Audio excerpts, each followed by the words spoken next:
siapkan hati kita untuk beribadah sambil kita memuji nama Tuhan, masuk ruang Maha Kudus.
Mari kita muliakan nama Tuhan Allah yang telah menciptakan kita dengan peta dan teladannya.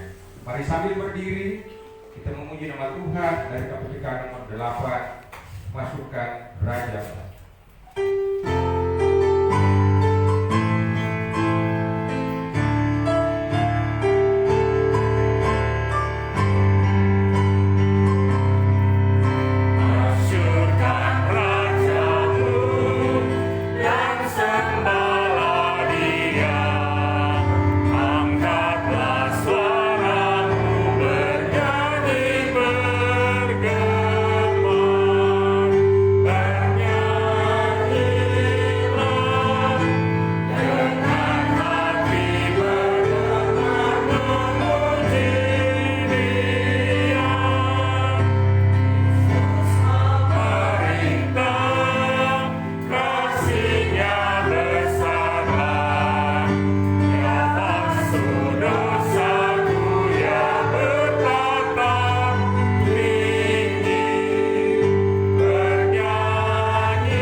Semoga Allah yang adalah sumber pengharapan memenuhi kamu dalam imanmu dengan segala sukacita dan damai sejahtera, supaya oleh kekuatan Roh Kudus kamu berlimpah-limpah dalam pengharapan kepada Dia, Yesus Kristus.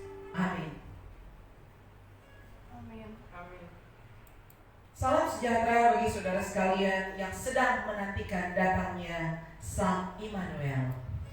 Salam sejahtera bagimu juga.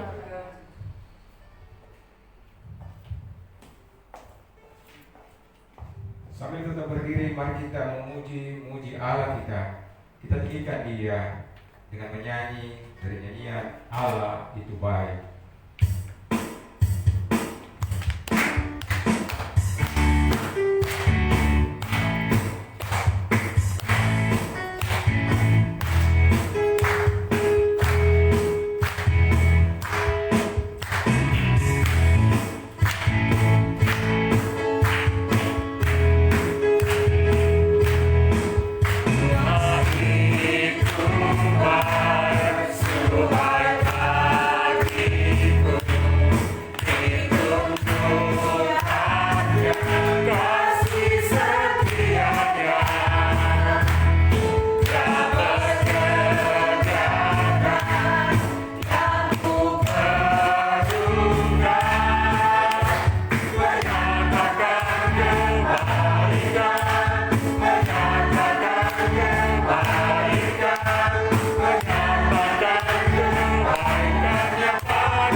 datang kepadamu, mengaku segala dosa dan kejahatan yang telah kami perbuat. Kami mohon kepadamu, dengarkan pengakuan-pengakuan kami. Kami mengaku ya Tuhan bahwa di dalam diri kami tidak ada lagi kebenaran. Hanya Engkau saja yang benar. Sungguh dosa dan kejahatan yang menguasai kami membuat kami terpuruk dalam berbagai bentuk persoalan dan masalah. Bahkan Penderitaan yang panjang yang selalu mengganggu dan merusak kehidupan kami terus-menerus. Ya Tuhan, kami percaya bahwa Engkau Allah yang tidak membiarkan kami jatuh dalam kehancuran. Kami percaya Engkau akan memulihkan kami, bahkan membaharui kehidupan kami. Karena itu, kami mohon ampunilah dan kasihani kami, umat-Mu yang berdosa ini.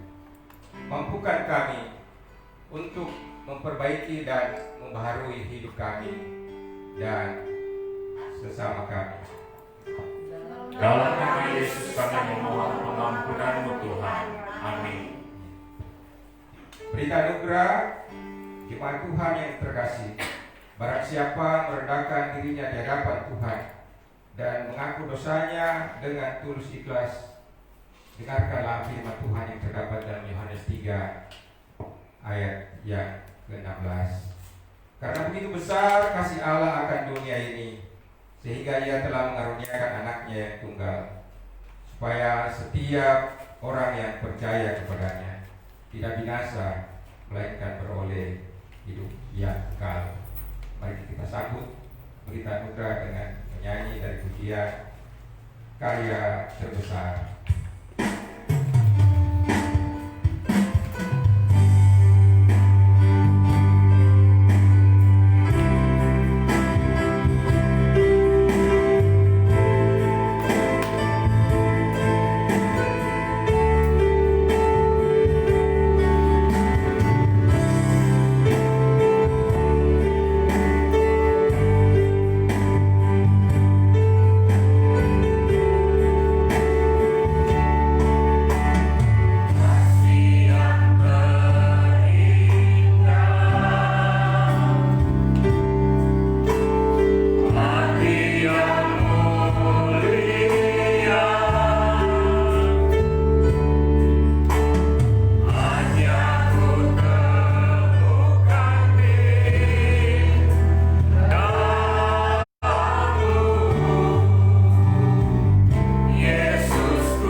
kebenaran firman Tuhan, yang menuntun kita pada Tuhan yang memberikan anaknya yang tunggal bagi kita.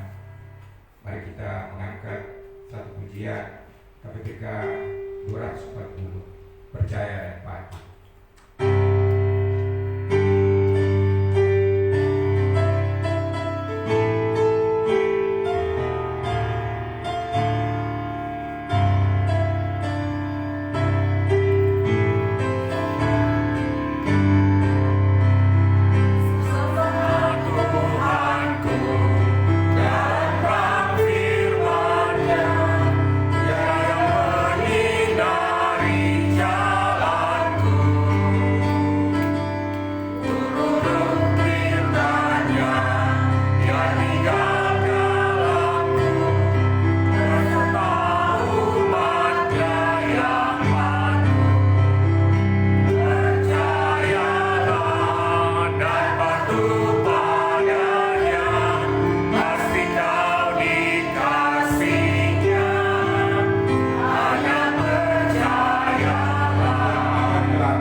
Supaya kami mengerti Tuhan, apa kehendak Tuhan untuk kami lakukan di dalam kehidupan kami. Kami sungguh terbatas Tuhan, untuk itu kami butuh Tuhan juga yang tak terbatas itu. Tuhan dengan hikmat-Mu yang tak terselami, memampukan kami dengan pengertian-pengertian daripada Tuhan. Bahkan hamba-Mu yang Tuhan pakai pada pagi hari ini, Tuhan berkati untuk boleh menyampaikan kebenaran firman Tuhan ini.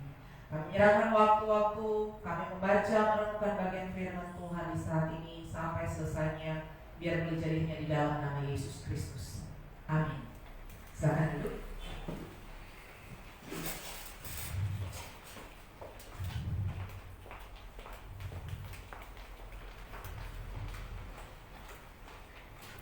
Bapak Ibu Saudara, mari kita membaca bagian firman Tuhan yang tertulis di dalam kitab Mika pasal 5. Mika pasal 5. Mika pasal 5 kita akan membaca ayat yang pertama hingga ayat yang keempat. Mika pasal 5 ayat 1 hingga ayat yang keempat. Mari kita menyimak di Alkitab masing-masing. Saya akan membacakan bagi kita semua. Raja Mesias dan penyelamatan Israel. Tetapi engkau, hai Bethlehem Efrata, hai yang terkecil di antara kaum Yehuda, daripadamu akan bangkit bagiku seorang yang akan memerintah Israel, yang permulaannya sudah sejak purbakala, sejak dahulu kala. Sebab itu ia akan membiarkan mereka sampai waktu perempuan yang akan melahirkan telah melahirkan, lalu selebihnya dari saudara-saudaranya akan kembali kepada orang Israel. Maka ia akan bertindak dan akan menggembalakan mereka dalam kekuatan Tuhan, dalam kemegahan nama Tuhan Allahnya. Mereka akan tinggal tetap, sebab sekarang ia menjadi besar sampai ke ujung bumi, dan dia menjadi damai sejahtera. Apabila Asyur masuk ke negeri kita dan apabila ia menginjak tanah kita, maka kita akan membangkitkan melawan dia 7 gembala, bahkan 8 pemimpin manusia. Demikian banyak firman Tuhan. Shalom bagi kita semua. Puji Tuhan. Sukacita terus ada bagi kita semua umat yang mau datang karena dia mencari dia dan kehendaknya di dalam kehidupan kita. Cuma karena anugerah Tuhan kita bisa beribadah di gereja. Cuma karena anugerah dan kemurahan Tuhan di tengah-tengah situasi yang ada, kondisi yang ada di tengah-tengah dunia ini. Tema kita adalah dari gelap terbitlah terang. Dari gelap terbitlah terang. Nah, kalimat ini sudah tidak asing pastinya bagi kita semua, apalagi para wanita Indonesia. Nah, masa depan yang suram di tengah-tengah bangsa Indonesia menjadi kegalauan yang sangat bagi seorang wanita yang bernama Raden Ajeng Kartini, di mana dia melihat, menyaksikan tidak ada kesempatan bagi kaum perempuan di masanya saat itu untuk menikmati pendidikan. Dan ini begitu mengusik hati seorang Kartini. Dia mau berjuang sehingga kita mengenal ada emansipasi wanita. Dan isi hatinya ditumpahkan di dalam surat-suratnya kepada sahabatnya ada di Belanda dan kemudian dibukukan menjadi satu buku yang berjudul Habis Gelap, Terbitlah Terang. Nah, perjuangannya ternyata membuahkan hasil. Ya, kita mungkin coba melihat kisahnya, tetapi kisah ini sudah difilmkan dan begitu bagus bagaimana perjuangan seorang wanita yang mau berjuang supaya kegelapan yang melanda di tengah wanita Indonesia saat itu ada terang, ada titik terang, sehingga perjuangannya membuahkan hasil. Perempuan-perempuan Indonesia bisa keluar dari kebodohan, boleh menikmati pendidikan sebagaimana layaknya manusia atau kehidupan berbangsa dan bernegara. Dan pengalaman Kartini menghasilkan kemenangan bagi kita wanita-wanita Indonesia. Bapak Ibu Saudara, banyak sekali orang menjalani kehidupan seolah-olah dia hidup di dalam kegelapan. Tidak ada terang yang menyinari kehidupannya, sehingga membuat manusia itu semakin hari semakin terpuruk. Bahkan semakin terpuruk dalam kegelapan, membuat menjadi putus asa. Nah, kita dikejutkan ya dengan peristiwa baru-baru ini, dan begitu menyedihkan ketika 4 peti dimasukkan di dalam liang lahat. Kejadian yang begitu memilukan terjadi di Kabupaten Sigi, di mana satu keluarga dibantai dengan cara yang sangat-sangat biadab, tidak manusiawi. Kepala yang dipenggal, orang dibakar hidup-hidup. Motifnya belum jelas, tetapi ada kemungkinan ada beberapa gerakan yang melakukan hal itu di satu desa yang sangat-sangat boleh dikata tidak begitu ramai, sehingga ketakutan begitu mencekam di tengah-tengah penduduk yang ada di desa itu. Bahkan mereka melarikan diri sampai ke gunung hutan demi menyelamatkan diri, karena ada beberapa orang dengan bersenjata tajam datang menghancurkan, memporak-porandakan, bahkan membakar rumah tempat ibadah, rumah yang dijadikan tempat ibadah oleh umat Tuhan saat itu.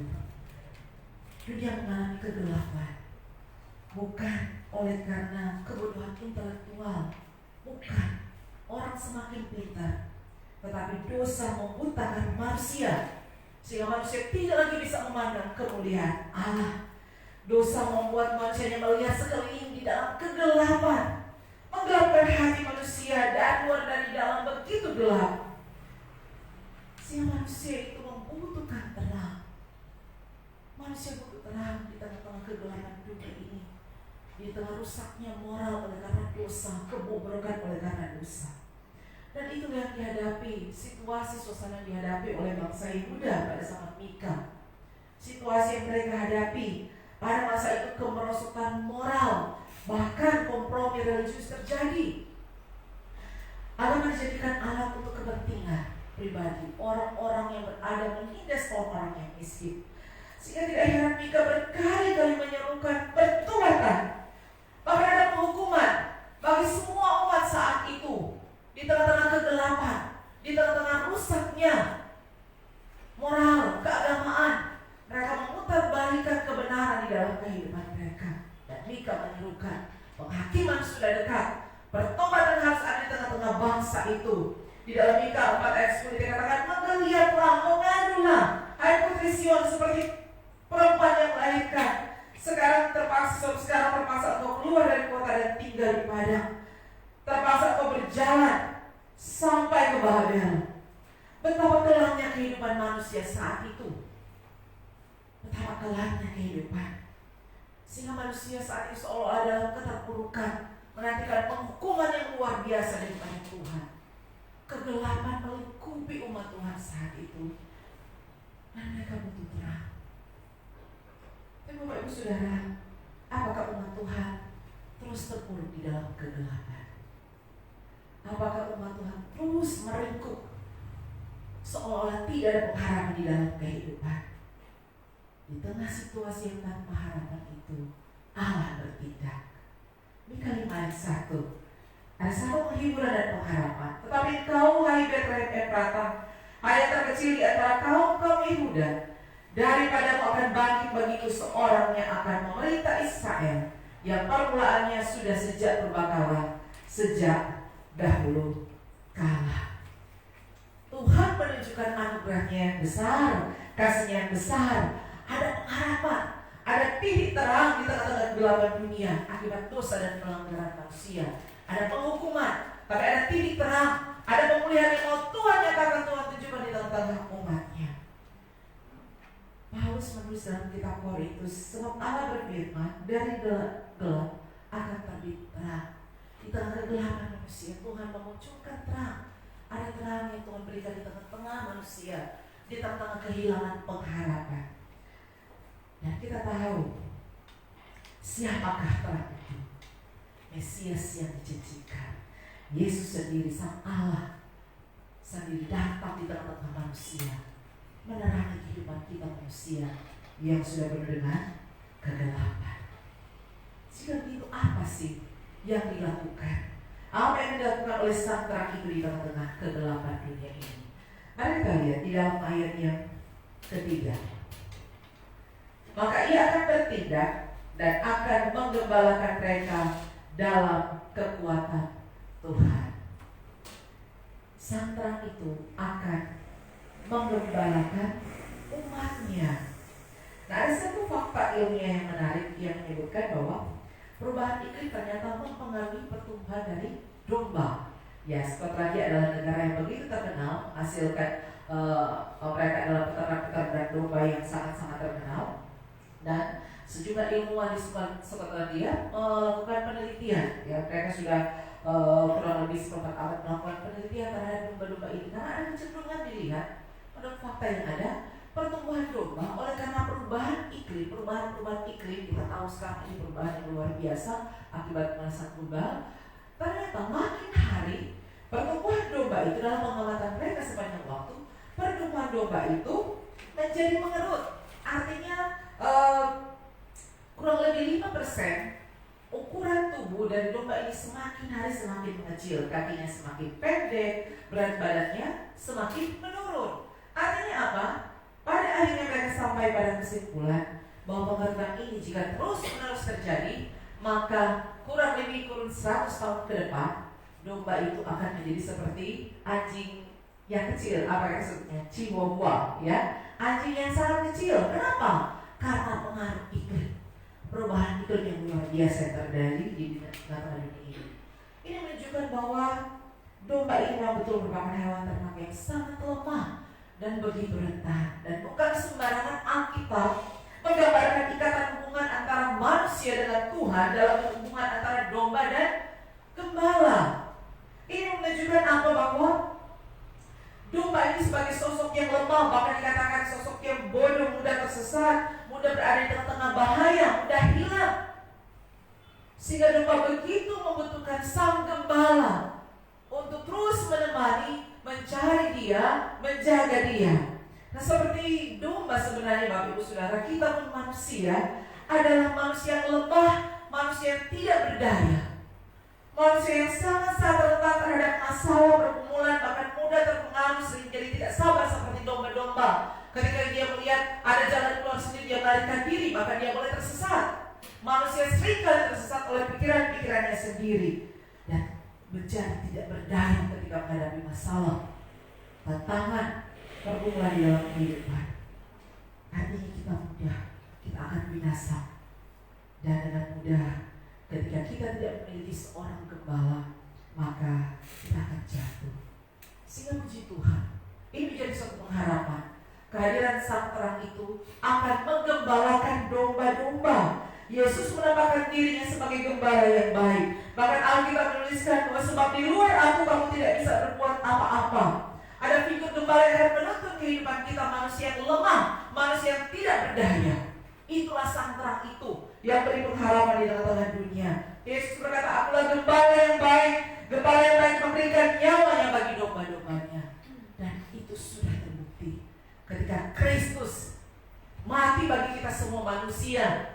Manusia lemah oleh karena dosa, manusia yang tidak berdaya oleh karena keinginan-keinginan manusia. Dia diberikan nyawanya untuk kita manusia, sehingga kita boleh diselamatkan. Dan ini adalah anugerah yang sangat indah, anugerah yang sangat luar biasa di dalam kehidupan kita.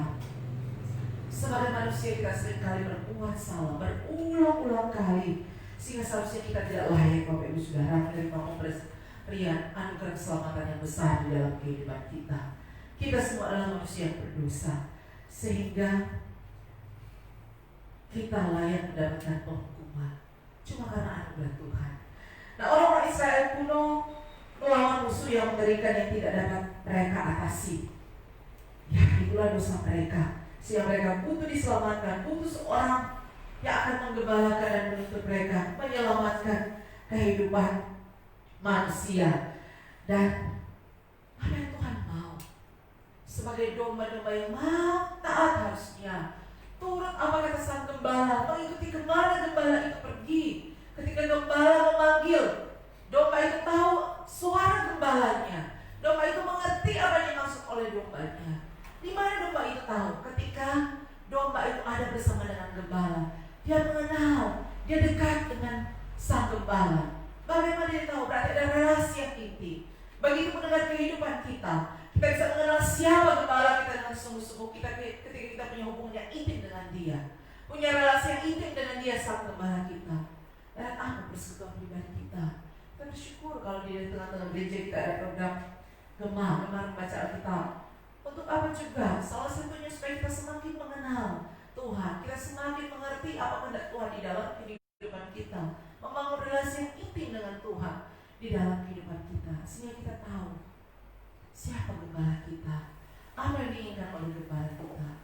Bagi kita, Tuhan membuka hati, Tuhan membuka tangannya, ada belas kasihan Tuhan bagi kita yang mau datang kepada Dia. Kemudian selanjutnya apa yang dilakukan sang terang itu di tengah kehidupan manusia yang sudah kehilangan pengharapan? Di dalam ayat 4 dikatakan, dan Dia menjadi damai sejahtera. Dia memberikan damai sejahtera di dalam kehidupan kita manusia. Kristus seringkali kita sebut sebagai Raja Damai, seorang yang penuh dengan kedamaian. Dia disebut demikian karena dia sudah memperdamaikan kita manusia dengan Allah. Bahkan dia memberikan kedamaian di dalam hati kita sendiri. Nah, kalau kita melihat nubuatan-nubuatan yang ada di tengah Alkitab, di dalam Alkitab tentang Mesias, seringkali kita melihat ada ungkapan damai sejahtera. Damai sejahtera. Kalau di dalam bahasa Ibrani artinya shalom. Artinya apa? Sejahtera secara totalitas, sejahtera secara spiritual, sejahtera secara kehidupan jasmani. Artinya seluruh keberadaan kehidupan kita bukan hanya sejahtera secara kebutuhan jasmani belaka, kehidupan jasmani, tetapi secara total, secara kerohanian kita ada kesejahteraan. Dan dalam konteks kitab Mika saat ini, istilah shalom atau sejahtera secara totalitas itu sangat dirindukan oleh umat saat itu. Mengapa? Karena peperangan antar bangsa yang berlomba-lomba menunjukkan siapa yang paling kuat. Negara superpower, bangsa superpower. Ada peperangan yang luar biasa. Muncul bangsa Babel dengan ekspansi kerajaannya yang menaklukkan bangsa-bangsa sekitarnya. Kemudian bangkit lagi bangsa Asyur yang membawa Israel bahkan bangsa-bangsa yang lain, sehingga bangsa-bangsa semakin mempertajam pedang, mengumpulkan, memperbanyak prajurit-prajuritnya, kereta kuda untuk menunjukkan bahwa mereka adalah bangsa yang berkuasa, sehingga perang ada di mana-mana. Harga diri dan kehebatan bangsa diukur dengan apa? Ketika mereka mampu menaklukkan. Semakin banyak menaklukkan, menjajah satu bangsa, maka harga diri satu bangsa itu semakin besar. Nah, saat itu umat menanti bukan seorang Mesias atau seorang raja akan mendirikan kerajaan dengan pedang. Bukan seperti itu. Namun seorang raja yang akan memerintah dengan damai sejahtera, dengan penuh kedamaian. Dan Kristuslah jawabannya. Ketika dikatakan dialah damai sejahtera, dia menjadi damai sejahtera. Kristuslah damai sejahtera Mesias yang dijanjikan. Dan inilah pengharapan yang sesungguhnya. Bapak Ibu Saudara, saat Perang Dunia Pertama tahun 1914, tepatnya di front perang di bagian barat Eropa saat itu, ada tentara Prancis, Inggris bahkan Jerman yang sedang berperang. Mereka saling baku tembak. Dan pada malam yang dingin dan gelap di saat itu, hampir setiap prajurit begitu merasa bosan. Mereka begitu merindukan keluarga mereka. Berbulan-bulan mereka meninggalkan keluarga demi peperangan. Demi peperangan, mereka meninggalkan keluarga, anak, istri, orang tua, di mana cuacanya begitu gelap dan dingin, harus mereka rasakan tiap-tiap malam. Salju turun, semakin membuat mereka kehilangan pengharapan. Dan mereka bukannya berada di tengah-tengah anggota keluarga yang mereka kasihi, tetapi mereka berada di antara parit-parit, berjuang melawan musuh-musuh dengan senjata. Bahkan siapa yang mereka lihat ada di depan mata mereka, maka pastinya akan terdengar letupan senjata. Mereka berada di lubang, di parit-parit layaknya seekor tikus, siap menantikan maut di dalam kehidupan mereka. Ketika mereka meninggalkan, mereka merasakan kedinginan menggigil. Suasana malam yang begitu dingin dan gelap itu, ada keheningan. Ada keheningan yang begitu dalam. Pasukan itu hanya berjarak beberapa puluh meter sekitarnya, hanya berjarak beberapa puluh meter, sehingga rasa tegang, kelelahan begitu mencekam malam itu. Tapi tiba-tiba suasana malam itu menjadi pecah. Kesunyian malam itu menjadi pecah. Ada suara sayup-sayup terdengar malam itu. Still now, highly genap. Dan lantunan itu dari sayup-sayup mulai terdengar dengan keras. Para prajurit saat itu begitu tertegun. Mereka saling berhadapan satu dengan yang lainnya, memandang dengan heran. Dari mulai sayup-sayup, maka semakin keras terdengar. Ternyata seorang prajurit Jerman yang bernama Spring, dia menyanyikan lagu itu dengan sangat jernih dan indah. Karena dia seorang, sebelum dia menjadi tentara, dia itu menjadi tentara di medan peperangan. Dia adalah seorang penyanyi tenor opera yang sangat terkenal. Dan dia menyanyikan lagu itu di tengah-tengah malam yang dingin dan mencekam. Benar, ternyata mereka dikejutkan. Ternyata ini adalah malam Natal, tanggal 24 Desember, malam Natal. Dan mereka melihat pasukan sedang melihat dari kubu pasukan Jerman ada cahaya berkelap-kelip kecil. Rupanya seorang tentara membuat pohon Natal seadanya dan dia memasang lampu yang kecil. Dia mengangkat pohon itu dari dalam parit, mengangkat tinggi-tinggi dari sembunyian mereka sehingga nampak pohon dengan cahaya kecil itu ke seluruh pasukan yang sedang berperang. Tanpa memikirkan keselamatan, masing-masing prajurit mulai berdiri, satu demi satu.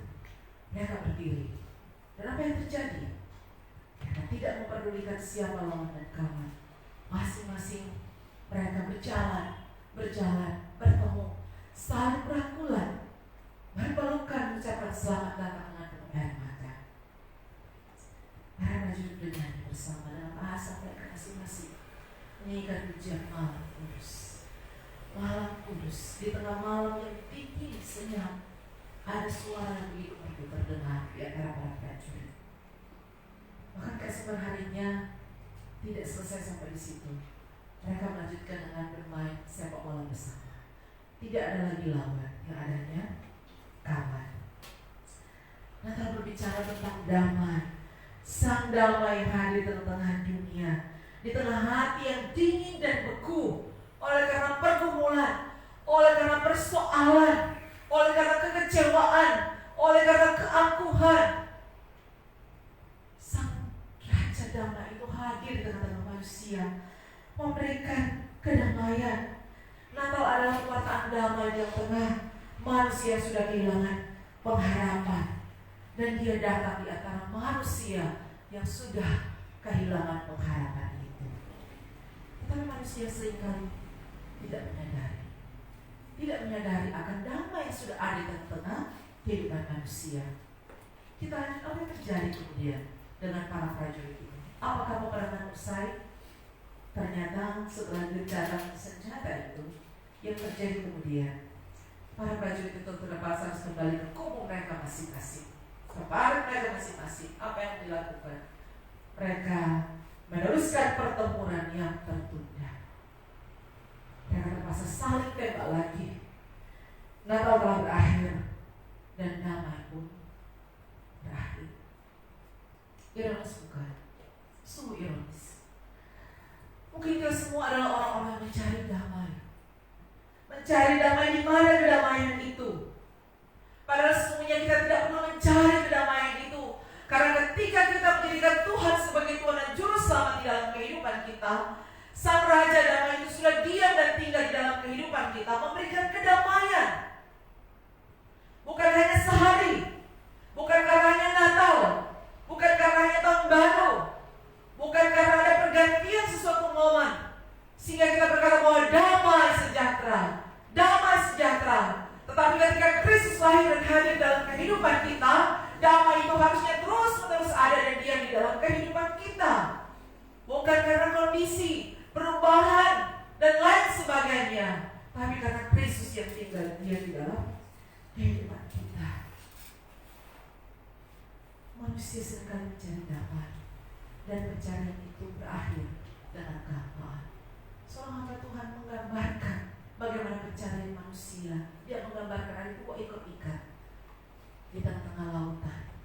Seorang ikan kecil bertanya, seekor ikan kecil bertanya kepada ikan besar, "Aku mencari laut, tolong tunjukkan di mana laut itu." Dan ikan berkata, "Ini loh laut, kamu sudah ada di laut." Dan dia bilang, "Bukan, ini air, saya mencari laut."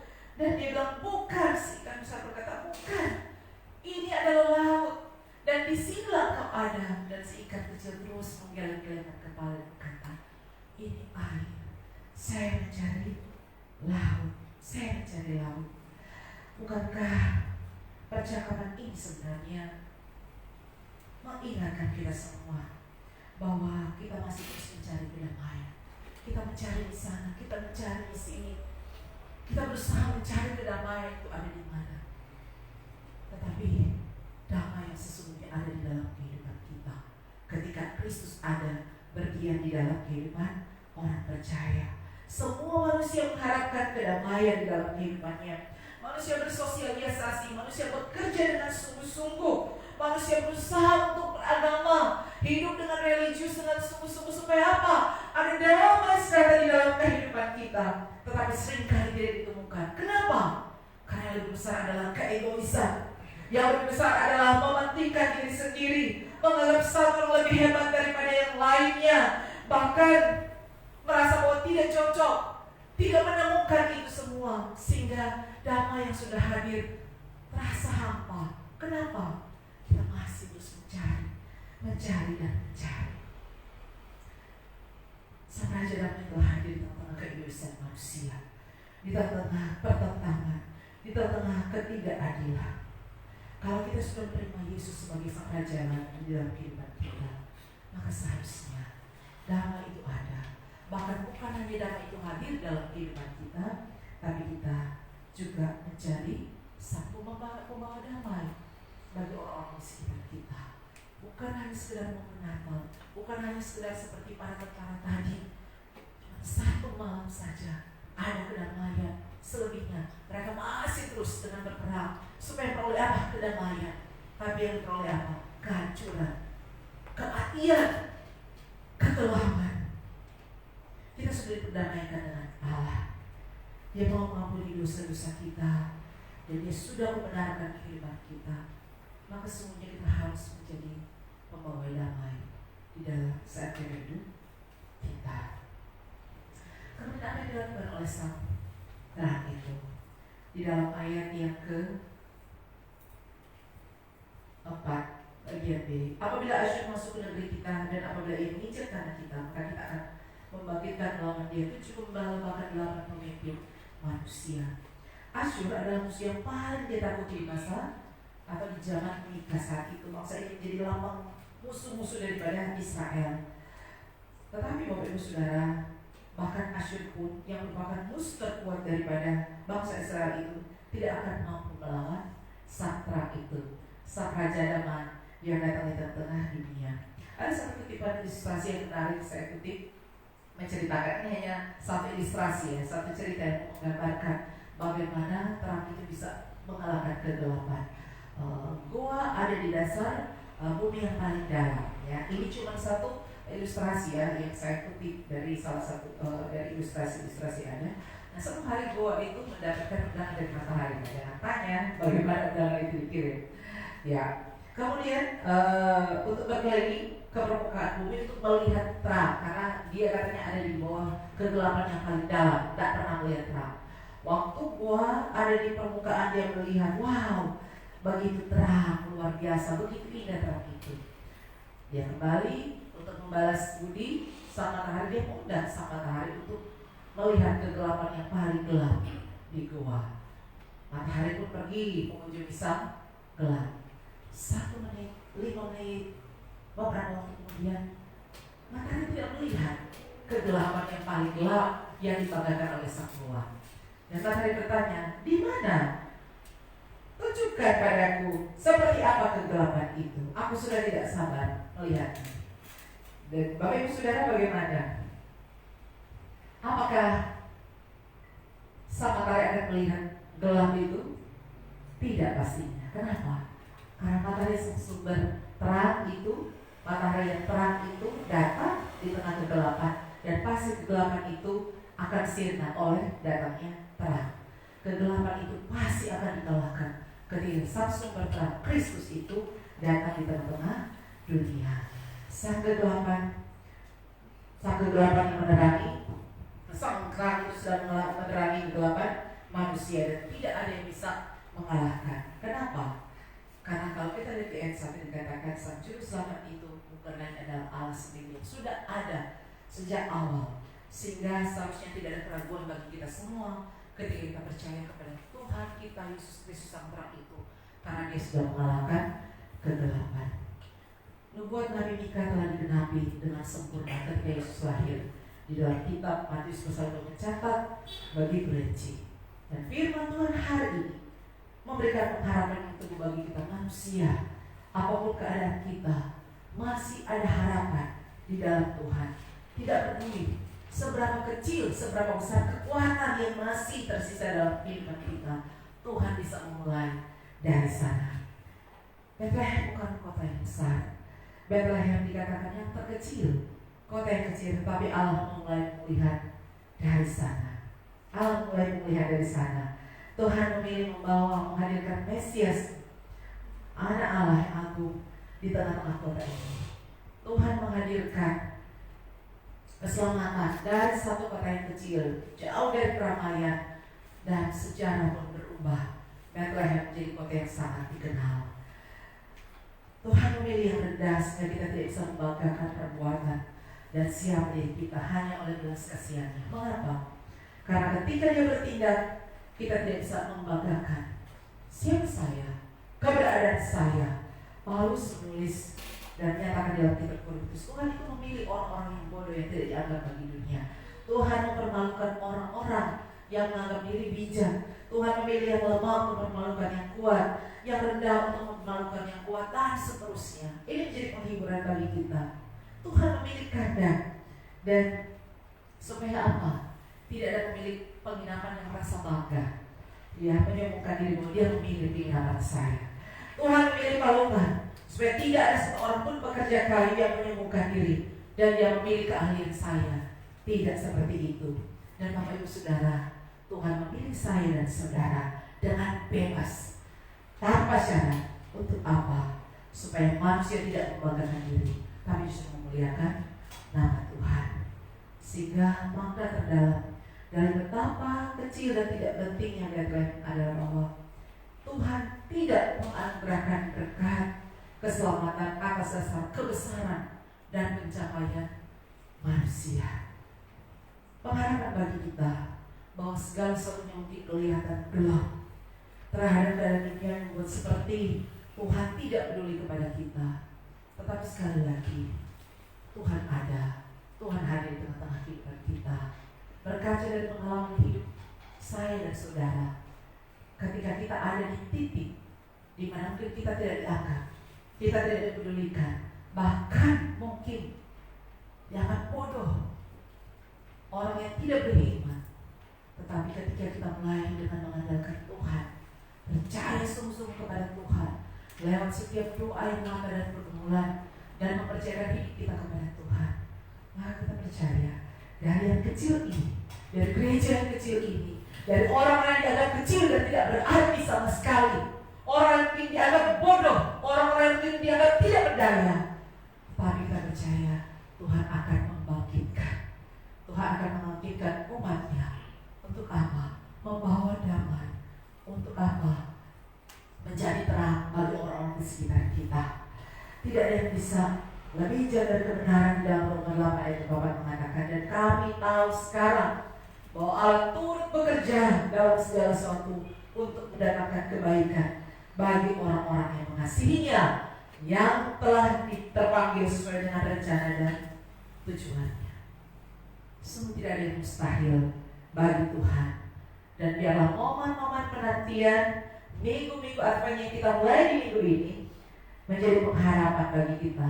Pengharapan kita disegarkan kembali dan penantian kita dikuatkan oleh Tuhan. Tuhan berkati kita semua dengan firman-Nya. Mari kita berdoa. Tuhan, terima kasih. Firman-Mu mengajarkan kami banyak hal, bahwa di tengah kegelapan dunia, di tengah pengharapan yang semakin suram, Engkau ada dengan terang-Mu yang sungguh bercahaya, memberikan kedamaian, menuntun kami umat-Mu Tuhan sebagai kawan dan domba. Bahkan Engkau Tuhan yang memerangi kegelapan dunia ini dengan kekuatan Tuhan. Tuhan, tolong kami yang lemah dan tidak berdaya ini, kami percaya Engkau akan membangkitkan kami menjadi umat Tuhan yang dipakai Tuhan secara luar biasa bagi kemuliaan Tuhan. Tentukan firman ini bagi kami semua. Di dalam nama Yesus Kristus kami berdoa. Amin.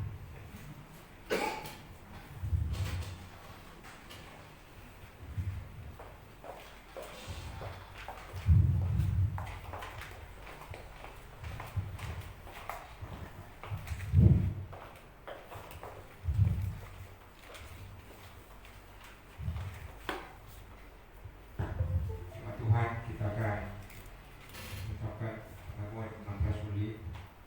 Mari kita bangkit berdiri. Pengakuan iman rasuli. Kita mulai.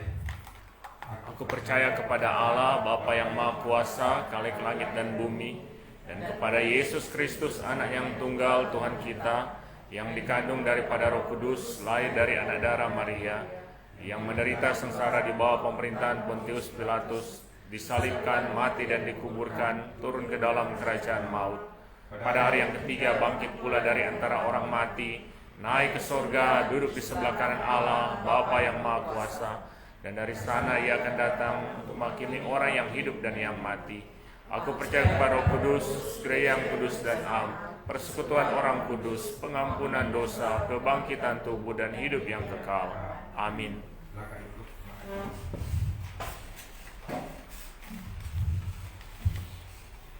Marilah kita mengucap syukur bagi Raja dan Allah kita dengan memberikan yang terbaik dalam hidup kita. Sambil memberikan persembahan, mari kita angkat pujian KPPK 88, Dunia Gemar dan Soraklah.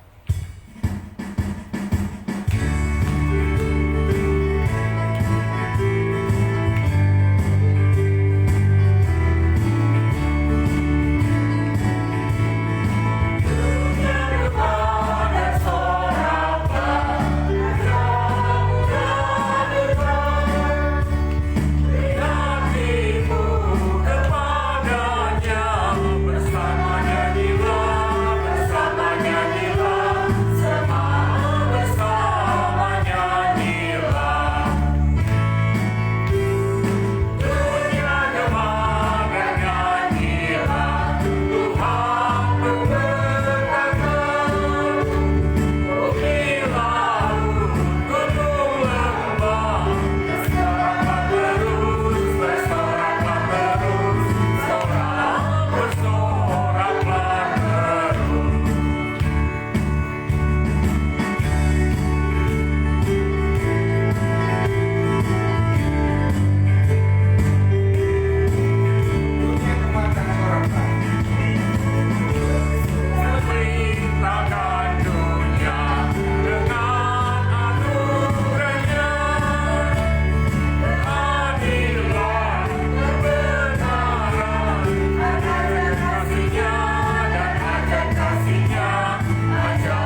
bersyukur dan berterima kasih untuk kasih dan anugerah Tuhan. Engkau telah datang di tengah dunia ini, di tengah hati kami masing-masing, memberi damai, bahkan terlebih memberikan keselamatan bagi kami dalam kehidupan kekal. Terima kasih Tuhan. Walaupun begitu banyak tantangan, pergumulan yang sementara dan mungkin akan kami jalani, tapi kami percaya Yesus ada di hati kami, memberikan damai, memberikan kekuatan, bagaimana sesungguhnya kami mau melangkah dalam kehidupan ini, hidup yang memuliakan Engkau dan menyenangkan hati-Mu Tuhan.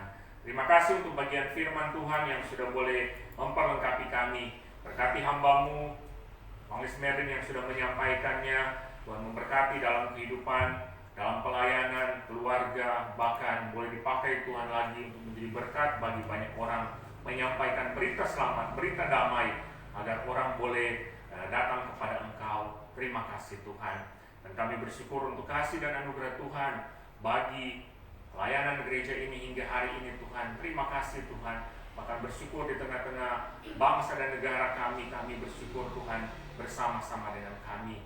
Terpujilah Tuhan. Dan kami terus berdoa di tengah-tengah bangsa dan negara ini, kami terus memohon biarlah Tuhan berkarya, berikan kedamaian, berikan ketentraman di tengah-tengah bangsa dan negara Indonesia. Di situasi-situasi pandemi virus corona, bahkan ada orang-orang yang mencoba untuk terus mengganggu negara kesatuan Republik Indonesia. Kami memohon biarlah Tuhan yang tetap memegang kendali lewat pemimpin bangsa, lewat Presiden Jokowi, Wakil Presiden dan seluruh menteri, para gubernur, para kepala daerah yang ada Tuhan. Biarlah Tuhan yang melawat. Bahkan kami teringat untuk saudara kami yang ada di Sigi, yang mengalami kekerasan hingga membawa kepada kematian. Kami percaya dikala mereka sungguh-sungguh telah memberi hidup kepada Tuhan, mereka telah ada bersama-sama dengan Engkau. Dan kami percaya juga Tuhan menguatkan iman saudara kami yang melalui penindasan. Kami memohon kepadamu, bahkan biarlah Tuhan menolong aparat pemerintahan ini untuk boleh bertindak dengan benar sesuai dengan aturan yang ada. Kami serahkan ke dalam tangan Tuhan. Bahkan kami di beberapa daerah juga mengalami pergumulan tantangan untuk beribadah, untuk boleh datang kepadamu Tuhan. Kami memohon belas kasih Tuhan. Biarlah Tuhan kuatkan iman setiap mereka yang tidak memungkinkan untuk beribadah seperti kami. Biarlah Tuhan tolong, Tuhan mampukan mereka agar mereka tetap kuat di dalam Tuhan, bahkan terus memberi hidup bagi Tuhan. Terima kasih Tuhan, kami menyerahkan ke dalam tangan Tuhan. Bahkan bangsa ini di beberapa daerah sementara mempersiapkan untuk pemilihan kepala daerah hingga di Sulawesi Utara, di Kota Bitung, Kota Manado, Minahasa Utara, Minahasa Selatan, dan beberapa daerah Tuhan yang ada. Kami memohon belas kasih Tuhan agar tanggal 9 nanti boleh berjalan dengan baik. Kami memohon biarlah Tuhan tolong agar boleh dipilih pemimpin yang benar-benar takut akan Tuhan, mau melayani dengan sungguh untuk kepentingan rakyat, kepentingan bangsa dan negara. Terima kasih, kami taruh ke dalam tangan Tuhan. Berkati setiap umat-Mu yang punya kesempatan untuk memilih jadi sarana Tuhan untuk memilih orang yang tepat. Kami taruh ke dalam tangan Tuhan. Terima kasih Tuhan, dan kami menyerahkan gereja-gereja di Bitung ini, Sulawesi Utara, bahkan Indonesia dan seluruh dunia dalam masa-masa Advent. Kami biarlah ditolong oleh Tuhan untuk melayani Tuhan dengan sungguh. Berkati untuk gereja-gereja yang menyampaikan berita damai, berita sejahtera yang menguatkan banyak orang Tuhan untuk boleh melangkah dalam hidup ini, di situasi tantangan hidup, bahkan di situasi pandemi virus corona. Dan terus kami memohon kemurahan Allah semata yang memungkinkan gereja-gereja boleh beribadah, bahkan juga serabus gereja kami boleh beribadah hingga hari ini. Itu karena kemurahan Allah semata yang melindungi, yang memproteksi dari pandemi virus corona. Bagi gereja ini, bagi setiap jemaat simpatisan yang ada Tuhan, kami bersyukur kepadamu Tuhan. Kemurahan-Mu bagi kami. Terima kasih Tuhan. Berkati gereja kami dalam persiapan merayakan Natal dan Tahun Baru.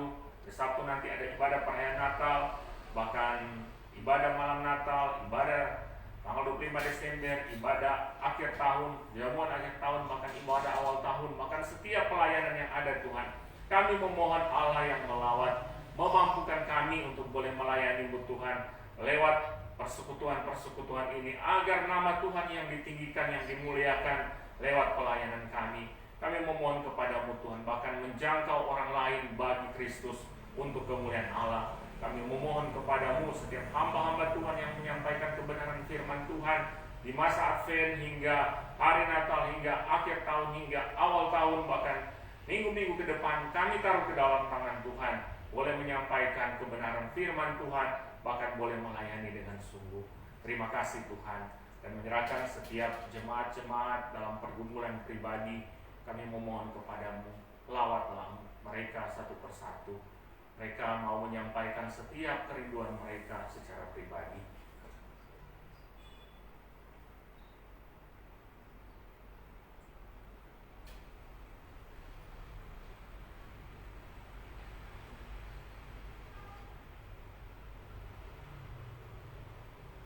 Tuhan, terima kasih dan menyerahkan setiap pergumulan kami secara pribadi. Tuhan yang melawat, Tuhan yang menjawab tepat pada waktunya. Beban-beban sampai di hati yang paling dalam, ketakutan-ketakutan yang ada, semuanya kami taruh ke dalam tangan Tuhan. Baik kami yang beribadah saat ini maupun yang mendengarkan, yang beribadah bersama secara live, kami serahkan ke dalam tangan Tuhan.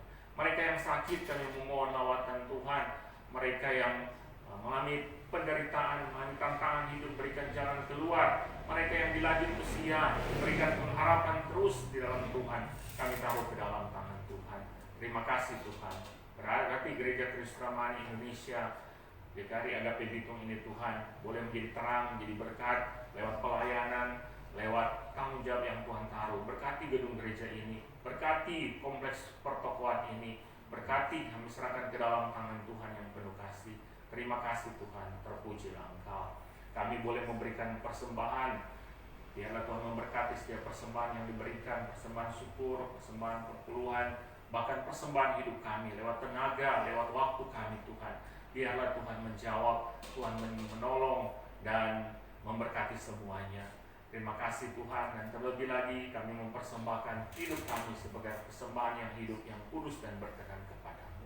Kami sudah akan memasuki bulan Desember Tuhan, di beberapa hari ke depan, dengan kesibukan-kesibukan yang ada. Biarlah Tuhan memberikan perlindungan bagi setiap jemaat di KRL Bitung, bagi setiap simpatisan yang beribadah bersama. Di tengah-tengah tingginya kesibukan aktivitas, biarlah kami semua tetap mengingat bahwa ada Tuhan yang bersama-sama dengan kami. Jauhkan dari setiap kecelakaan, mara bahaya, hal-hal buruk Tuhan, sehingga kami boleh menjalani hidup aktivitas di bulan Desember. Bahkan mengakhiri tahun 2020 ini, kami boleh memasuki di tahun anugerah Tuhan 2021 dengan sukacita dari Tuhan semata. Terima kasih Tuhan, terpujilah Engkau. Ini doa kami, ini syukur kami yang kami bawa hanya dalam nama Tuhan Yesus. Dan kami akan mengakhiri dengan doa Bapa kami yang Tuhan Yesus ajarkan kepada murid-murid dan kepada kami. Bapa kami yang di surga, dikuduskanlah nama-Mu, datanglah kerajaan-Mu, dilakukanlah kehendakmu seperti di surga. Berikanlah kami pada hari ini makanan kami yang secukupnya, dan ampuni akan segala kesalahan kami, seperti kami yang ampuni orang yang bersalah kepada kami. Dan jangan bawa kami ke dalam pencobaan, tapi lepaskan kami dari banyak jahat.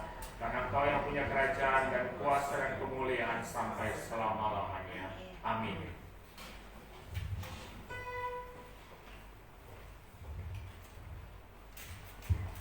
Jemaat Tuhan, kita akan mengakhiri ibadah kita pada pagi hari ini. Mari kita berdiri, menyanyikan doksologi. Pengutusan dan berkat akan disampaikan oleh Pemilis.